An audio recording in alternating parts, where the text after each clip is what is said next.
so cool, Brewster.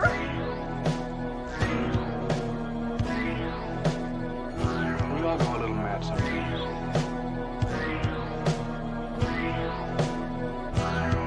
You lied and I died. I feel a little woozy, yeah. They're coming to get you, Barbara. How's it hanging, Phil? From the front time, Come and get it. So either put the gun down now or kiss your ass goodbye. Let's get this party started.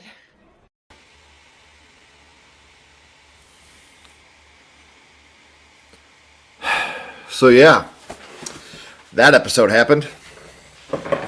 Man, oh man, do we got some stuff to talk about tonight, ladies and gentlemen. Oh boy.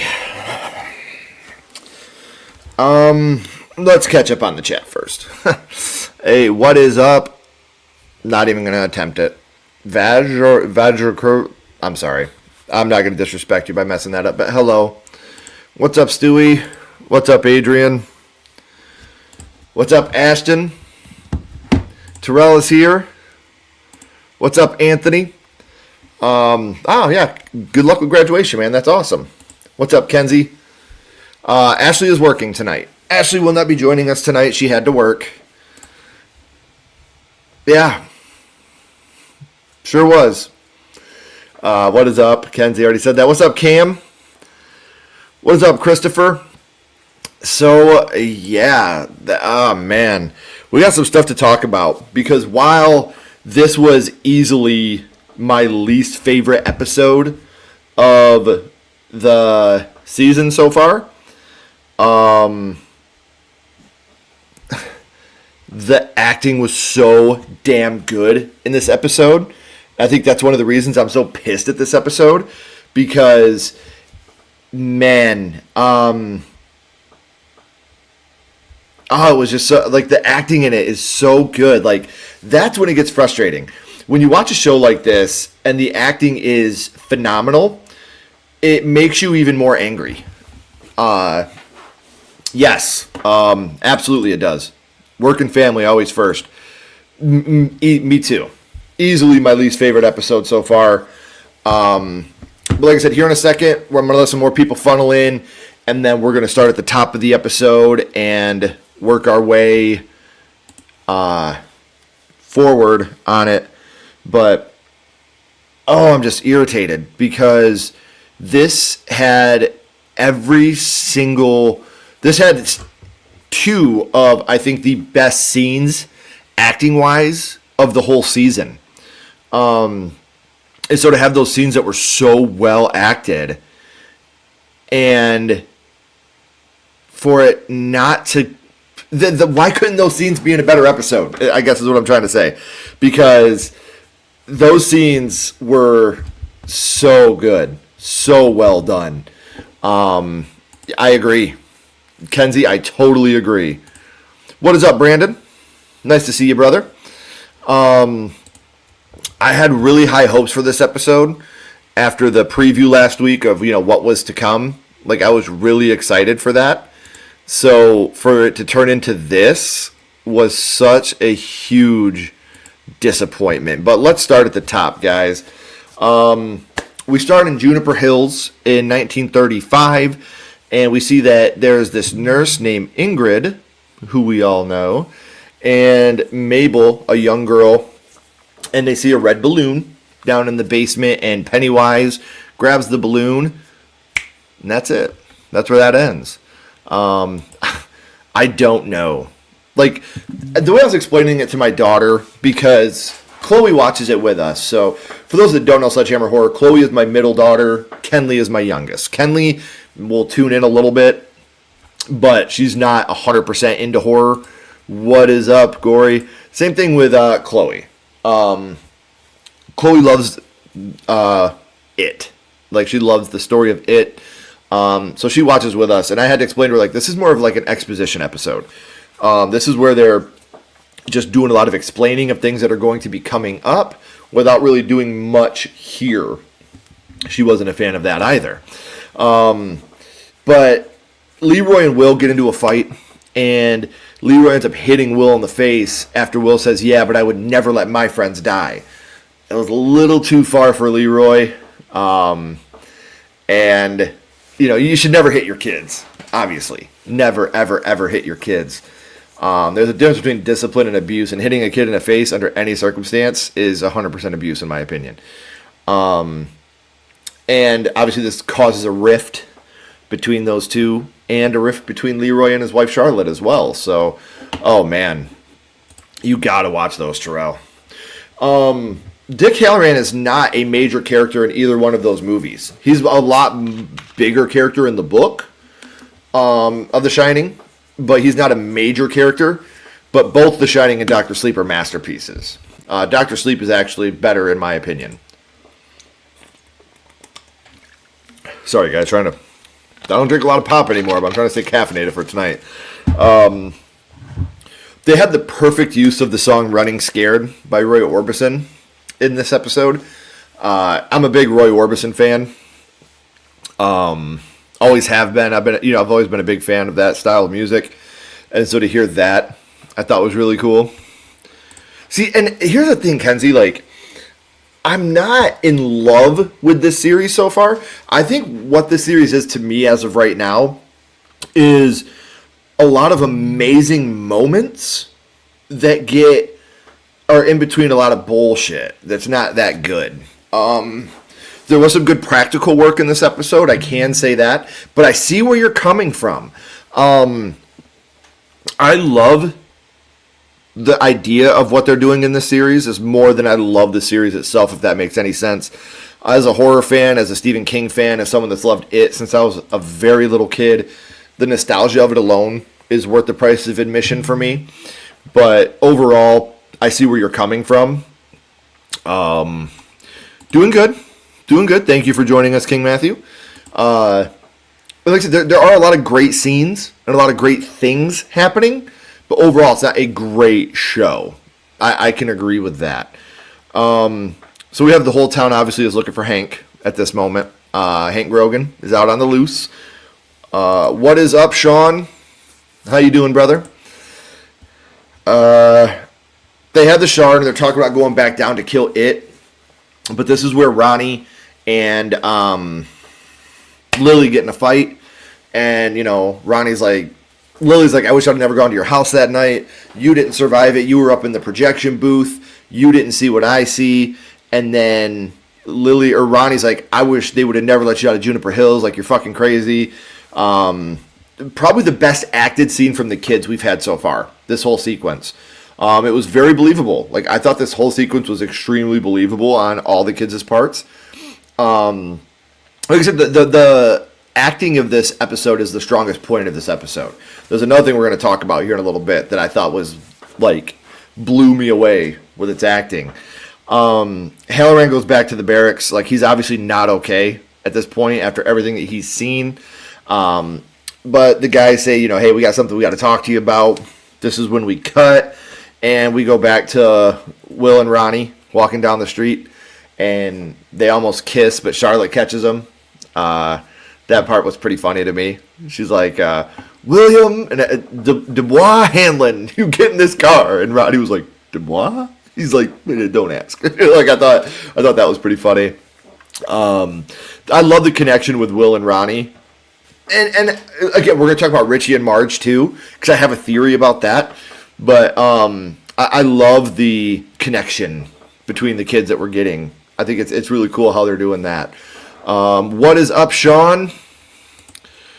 The only thing I liked this episode was Pennywise's backstory. We will get into that. Okay, yeah, hey, we appreciate you stopping in to say hi, King Matthew, for real. Thank you. Pennywise himself, he looks so good. Yeah. Well, like I said, we'll dive really deep into that. Yeah, so Hallorann goes back. That now we see Ronnie and Will. I'm sorry. They show him that we go back now to the barracks, and we see that Hallorann doesn't know, but they're hiding Hank here. And Halloran's like, nope, leave me out of this. I want nothing to do with this. Like, I've been through enough shit today. I don't want to deal with this bullshit. And he goes to walk away, and that's when Ronnie comes in. Charlotte brought Ronnie, and she goes and she sees her dad, and again, emotional moment. Her and her dad together is a great scene, but on both of their parts. Very well acted here as well. Richie, this is what I wrote. Marge and Richie are cute. Now, here's a big theory that's going around, is that Marge is Richie Tozier's father, or mother, whatever. Marge in the future is Richie Tozier's mother. So what I'm thinking is we're going to lose our Richie here, and then she's going to name Richie after Richie. So I think that's a pretty good, I think that's a pretty safe bet. Like, when I heard his name was Richie, I was like, okay, And then there's obviously the rumors of Marge being Richie's mother. Maybe she never, we did a full review, but I think we're going to, before they drop the next slate of episodes, I think we're going to do another stream of predictions before the back half of the season. Yeah, I think we're going to end up doing that. One thing I do want to promote real quick, and this is something that means a lot to Ashley and I. This coming Wednesday at 8 p.m., we are going to be live, and we're doing a fundraiser. Super chats are going to be turned off. There'll be no super chats during this episode. We are adopting a bunch of kids, and we're going to be doing a Christmas fundraiser to get these kids gifts. And we're getting everything from clothes to toys to makeup to sanitary items, deodorants, stuff like that for a bunch of kids. And we're trying to, and again, we are going to supply receipts for everything. We're going to do a video showing all the gifts that were purchased for legitimacy purposes.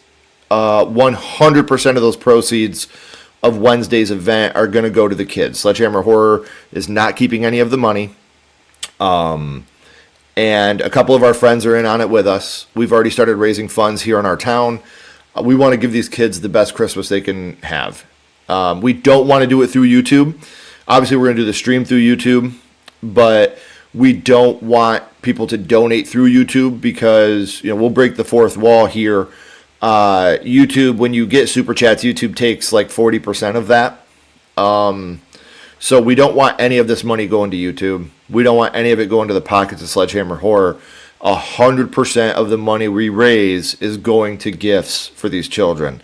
No child should ever have to wake up on Christmas morning and not get everything they want. That's just how we feel.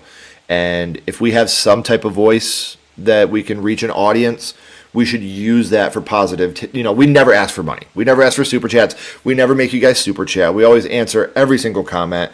We never ask you guys to be, will you please become members? Like, we don't do any of that. We let you know, yeah, it helps and we appreciate it, but we're never like, hey, if you want us to answer your chat, you have to give money. That's not who we are. We're not doing this for money.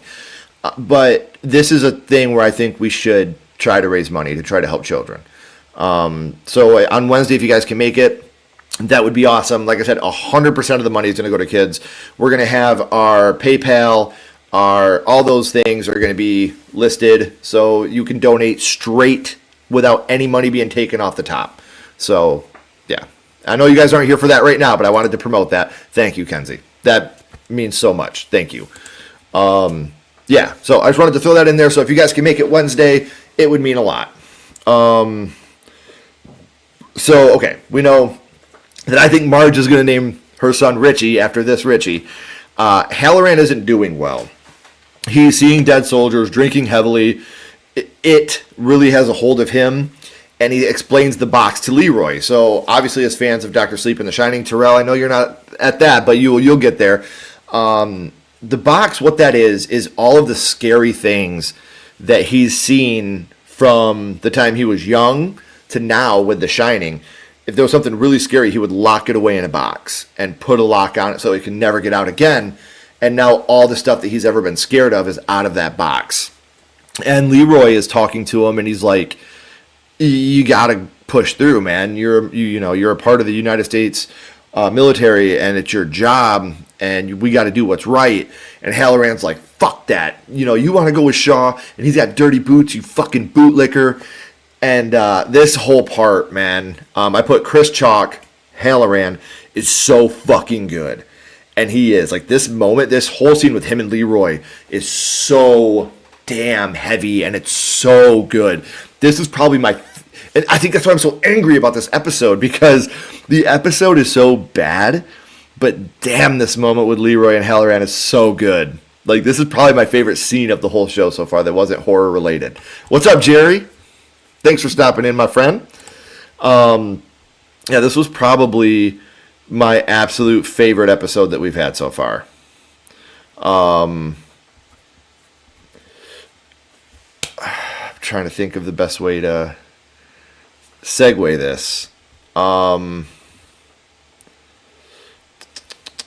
So Charlotte says she's taking Will to Shreveport in the morning, and she's going to get Hank out of town. Like, that's it. She can't do this. Leroy's like, I'm trying to do what's right for my country. And she's like, you need to do what's right by Will. That's what you need to do, is you need to do that. Worry about me and your son and making us happy and making sure we're taken care of. And she's like, you put your hands on your son. And he's like, that wasn't me. You know that. He's like, I just lost my best friend down in that sewer. I almost killed my own son. I'm going through shit too. And I think this is the first moment that we've seen where Leroy really shows his vulnerability to Charlotte. We've obviously seen Leroy be vulnerable on the show, but we've never seen him be vulnerable towards Charlotte. He's always put on this strong front, this tough front in front of Charlotte, but here he's actually showing vulnerability, and she embraces him, which again is very awesome. She lets go of her anger at that moment to just be like, this is my husband, and I need to be here for him too. Like, he's going through shit too. I'm just wondering how this will end. Like, there are so many things in the series. We got the kids, we got the military, we got Pennywise. There's only 2 episodes left. Yeah, these next 2 episodes are probably going to be balls to the wall. Because as we know, season 2 goes back. Like, they don't continue this. This has to get wrapped up in the next 2 episodes. I think we're going to see some deaths in this next episode. The next episode, I think we're going to see a couple deaths. I think it's really going to be nuts in this next episode when the fire starts and you see Pennywise in the fire in the barrack. But we'll get to that in a second. We get a "You'll Die If You Try" reference, which I thought was really good. When we have Lily in class and she opens her desk and Pickle Dad's in there. "You'll die if you try." Any fans of It? Yeah, that's a quote we all know. Richie gives Marge an eye patch, and Marge finally stands up to the patty cakes. "I am a freak," and she rips her eye. That was cool. And her eye looks great. Like, I was so worried when they were getting ready to pull the patch off. I was like, this is going to look so fucking shitty. It looks awesome. Completely done practical. It looked really good, so I'm very happy that they did that. Lily just goes into Mrs. Kirsch. What's her actual name? Ingrid, the nurse from the beginning. She goes into her house, and she goes right up to her attic. And she's like looking through her stuff, and she sees photos of Bob Gray, obviously, which Bob Gray we all know is Ingrid's mother or father. Why do I keep doing that? And she admits, like, she put on her stuff. She followed the kids to the cemetery. Like, she was there this whole time. It wasn't just it. It was her too, and she was in the cemetery. She was like, of course. When she saw Lily looking at the picture of Bob Gray, she was like, yeah, it is you. Of course it's you. And she's like, I saw you guys on your bikes in the cemetery. And she had like the whole thing, like from when she was young. I can't remember what she called it. Periwinkle, her periwinkle costume. And she was there in the cemetery with the kids that night. And she's been following him around in the costume, and she admits that her father was Pennywise the Dancing Clown. And now this is like Chloe was like, wait, what? And I'm like, Pennywise the Dancing Clown was Bob Gray. That was a real human being, and that's where it got that form from. Pennywise the Dancing Clown, Bob Gray, was a real human being. That was a person, and it adopted that image, that name, and used it in its repertoire of things that it uses. So I thought that was pretty cool. Yes, finally her redemption arc is done. Yes, we finally like Marge. Yes, that's what I'm worried about. Don't rush it, and don't leave us on some fucking cliffhanger we're never going to get an answer for. Me too. Yes. I like the "you'll die if you try" line, because when it says that, it means it is scared. Exactly. She is very creepy in this episode. Ingrid did very well in this episode. And then we find out that, at the beginning, when Pennywise grabbed the balloon, she was like, that's my dad. Like, she's thinking, like, that's Bob Gray, not it. She thinks that Bob Gray is still in there somewhere. And she tries to save Mabel, but Mabel's end up, she gets killed right in front of her. Like, there's a door between them. But Pennywise kills her, and then he pops up, and he's Bob Gray. And he's like, it's me. All you got to do is let me in. So she's really thinking that this is Bob Gray, and he's trying to reach out to her, and she's trying to help him. She's like, whatever he has been through has changed him, but I know I can get him back, because there's this dark shadow that's always taking him back away from me. So it's one of those things where you're like, oh my God, I don't know what to say at this moment, because obviously we know, following the show, that it is not Pennywise. It is not Bob Gray. It uses that image. And there's a line where, Ingrid's willing to sacrifice one of the kids to see her father again.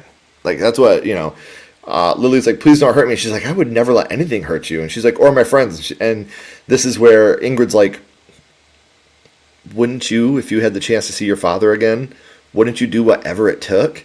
And Lily just snaps back. She's like, my father's dead. Like, there's no bringing him back.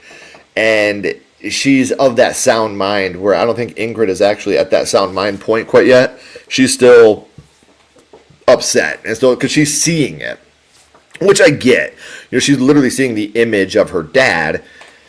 She wants him back. I get it, even though it's not her dad. So we find out, we're getting to the end of the episode already. I don't have a lot of notes on this episode because a whole lot of fucking nothing happened. Henry Bowers. Clint Bowers was fired. They don't think that he can protect and serve anymore. And he says he knows where Grogan is. And, they're like, well, why are you telling us? And he's like, this is what I don't get. Like, did Ingrid call in the tip? Like, was she the one? He said a female called in a tip to tell him that Hank Grogan was out at the barracks, where all how they say it, all the colored people are, because they're having that party out there. They got a live band, and they're doing all their things. And he's like, well, because of that, it's a pretty good, guess to say he's out there. And I want to know who the tip is. Like, who called in this tip? I mean, obviously they're foreshadowing that it's Ingrid, Mrs. Kirsch, but that doesn't make a lot of sense to me that it would be her, because she seemed like she was really in love with him, like she was sleeping with him before all this happened. So why would she take him out there just to report him? I don't get it. So hopefully, we kind of will get an understanding of who that is and why she did it. But Richie and Margaret get alcohol while they're at the base. At this barracks with all of them. They call it an Air Force Coke. Like, she's getting all drunk and she's watching Richie play drums, which he's killing it. It's offbeat really bad if you actually watch him drum. Like, he's not actually going to the beat of the song that they're doing at all. But she's like, I love Air Force Coke. You know what I mean? Like, she's all drunk and shit.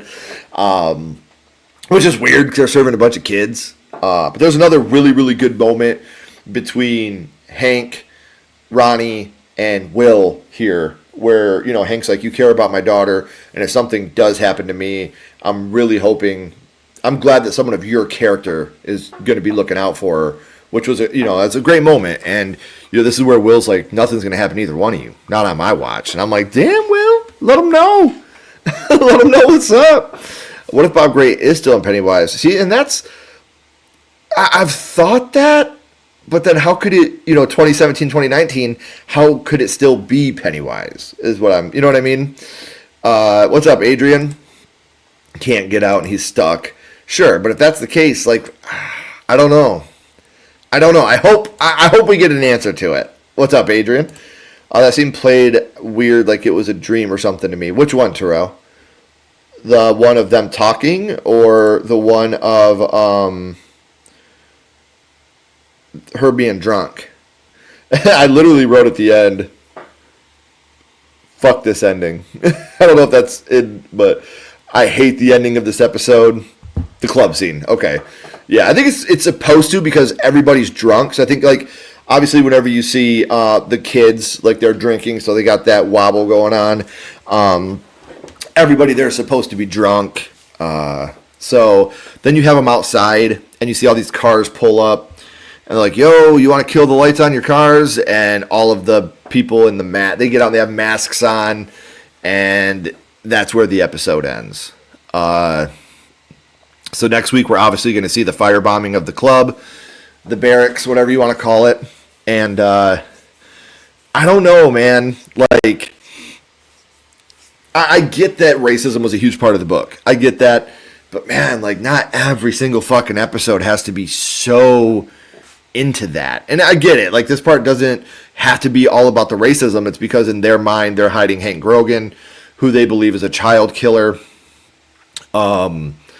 But the way that I look at this episode, and I just said it on the short, the immediate reaction video, this episode could have been condensed into 15 minutes of the next episode. There was so much of this episode that was just unnecessary, unneeded, and they, like I said, they could have just condensed it and been like, hey, this is what it is. Yeah, like, I don't know, like, I'm trying to, like, tiptoe around it, I guess. But there was just no reason for this episode to be as long as it was. You could have cut bits and pieces of this and made it into the next 2 episodes and then created an actual episode here. A lot of this was to set up that, if you go through the notes, really, honestly, a lot of this was to set up that Hank is in the barracks and somebody snitched on him. It set up that Ingrid's been following the kids in her periwinkle costume because she wants to know who her dad is, or if that really is her dad. And Halloran's not doing well. Like, that's pretty much what this episode set up. We didn't dive into anything else with Halloran, with his grandma or the grandpa or the box. He explains what the box is to Leroy and to us. That way we know, which we already know. But Chris Chalk is great. And then that's pretty much it. Like, going through this, it's building the relationship with Marge and Richie, so you're going to feel sad when one of them dies. I mean, that's pretty much all I get out of that. The biggest part of this episode, the 2 biggest things to me, is where Hank Grogan is and that Ingrid has actually been following the kids in a periwinkle costume. That's really what this episode boiled down to. We didn't get much else. We already know who Bob Gray is. Like, we knew all this stuff. All they're doing is telling us stuff that we already knew, like, for the cell phone world. Like, for people that are always on their phones while they're watching. You can't cater to that. You have to trust that your audience is smart enough to remember it 2017 and it 2019 and the fact that we've seen this. We know who Bob Gray is. We know who Ingrid Kirsch is. We know who Mrs. Kirsch is. We know all these things. And it's catering to the people that may not know that. And that's a bummer. Because I don't think people are going into Welcome to Derry blind. I don't think people are going into this like, I've never seen it, but I'm going to start here. I don't see that happening. I think that's a huge, huge minority. I would say that 90% at the lowest go into this knowing a lot of the lore of at least 2017 and 2019 and who Pennywise is, who Bob Gray is. We figure out all that in those movies. So, yeah, that to me is why it's just like, okay, it was the club scene, yeah. Yes, so bad. It totally is a setup episode. Totally is a setup episode. And I didn't watch the aftermath of it. I went right from that. When I'm done here, I'm going to go watch the after show that they do where they kind of show the backgrounds and how they made the scenes and stuff. I'm going to go watch that, which I think next week's episode is going to be, I think next week, the penultimate episode is going to be huge. I think next week's episode is going to be balls to the wall for the whole episode. That's how I feel, in my opinion. The season is trying to be serious, but it's so cartoon, in my opinion. I only watched It Chapter 2 once, so I don't remember much from it. That's fair. I do want to show you guys something, because the official video is coming out on Tuesday. But since you guys are here live, Terrell, Warren Customs, like I said, the unboxing video will be out on Tuesday, but you guys get a sneak peek. Look at these motherfuckers, man. Tell me these aren't tough. Got me and Ashley right here on the back. We go deep in depth on it. These will never get worn, Terrell, just so you know. They're going on the background. They're going on the set. You know, we got the killer pinata down there. They're going to go back there on the set. So I just wanted to show those off. I love them. I love them, Terrell. Like I said, I'll never wear those. Those are way too special to me. I just kind of wanted to show those off a little bit. So it's nice to know that I'm not in the minority here. I thought I was going to be like the only person that did not like this episode. At the end of the episode, I was like, man, I'm probably going to be the one person that didn't like it. And everybody's going to be like, oh, Ken, you cynical asshole. Like, that's totally how I thought this was going to go. So I don't feel as bad now because I see a lot of you guys also didn't like it. So, I mean, I hate to say it makes me feel good because that's not how I want it. You know, I don't want us to dislike something. I was hoping we would all like it. I also hope we would all leave this and be like, that episode was awesome. You know, like, nobody ever wants to see things fail. At least I don't. But, yeah, man. I don't think 3 seasons are enough to get every part of the backstory. No, I don't either. Yes, yes, we do. We love them. Yes, I can't wait for you guys to watch the whole unboxing video because I think that they're so fucking cool. I think they're so cool, man. And when we get stuff like this, like, holy shit. Like, I can't explain what it means to me, you know, because I'm a fucking dork. Like, and the fact that you guys want to hang out and talk about horror with me, holy shit. And then to get something like even the tongue, guys, like the tongue is Sledgehammer horror colors. Like, man, it's so fucking cool. Yeah, I was all over the place. Yeah, man. Well, see, I didn't like it. I got cheated over the end. Yeah, man, like, this is the worst ending we've had so far. Because it's not even the fact that it's like a cliffhanger. It's what the cliffhanger is. Because I'm ready to see that scene. You know, we've seen it since the beginning, first trailer when they're all in there in the fire and Pennywise is reaching his hand out and he grabs somebody's hand. We don't know whose hand yet, but he takes somebody's hand, you know. So what are some of your guys' predictions for next week? Because I would love to know what your guys' predictions for that too.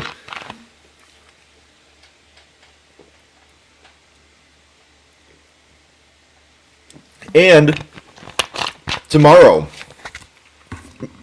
9 a.m. Eastern, our new episode of Villain of the Month comes out. It's December already, guys. Which is also just insane to me. But Villain of the Month tomorrow, Billy Chapman of Silent Night, Deadly Night. So make sure you guys tune in for that. Ashley worked her ass off on this episode. And then Wednesday, we have Joey Marsh of the Marvel and DC Marshlands, his My First Horror Movie. And Friday will be our Five Nights at Freddy's 2 review. So I hope you guys can tune in for that. And like I said, Wednesday evening is our fundraiser for Christmas presents for kids. So if you could, come down for that, share that episode out, try to get as many people over to it as we can. We want to blow people away with the amount of gifts we get for these kids. I want these kids to have the best Christmas they've ever had. And obviously it's anonymous. The kids won't know that it came from us. We want them to think it came from their parents and Santa and all the great things, but I want to be able to know that Sledgehammer Horror was able to provide the best Christmas for these kids that they could possibly have. That would mean a lot to me. Like, I don't ever go into this for greed, but if we could do this for these kids, I think that would be great. So, thank you guys so much for watching. Like I said, Wednesday night will be that. Next Sunday we'll be back for Welcome to Derry episode 7 after party. And like I said, we got my first horror movie this week with Marvel. We have Villain of the Month tomorrow and Five Nights at Freddy's 2 review on Friday. Very excited for that. And I actually today recorded my top 10 least favorite horror movies of 2025. That was recorded today, so that'll come out in January. So I hope you guys all have an amazing night. Thank you again for stopping by. It really means a lot. If you haven't already, please like, comment, and subscribe. It does help build the channel more than you know. And follow Sledgehammer Horror on social media. Those links are in the description as well. But until next time, keep talking horror, stay what you are, and we'll see you guys soon.